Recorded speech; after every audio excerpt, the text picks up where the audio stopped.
Assalamu alaikum friends, today we'll discuss how to fix why can't I move the app from the home screen of Android device.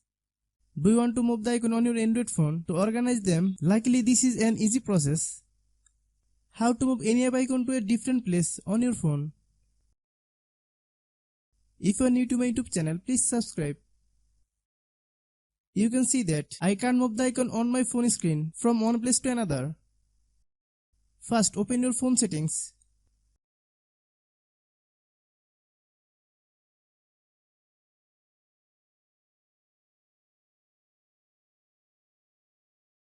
Click search bar, then type home screen layout.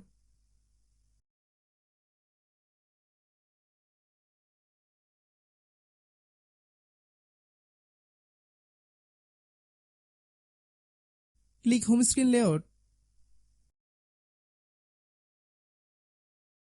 Then turn off home screen layout.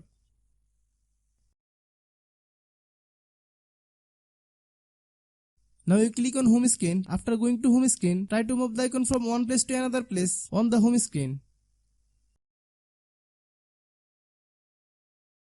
As you can see, my problem is solved. If you are new to my YouTube channel, please subscribe.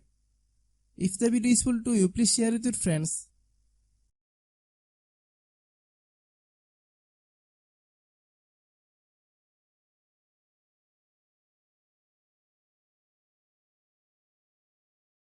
Thanks for watching.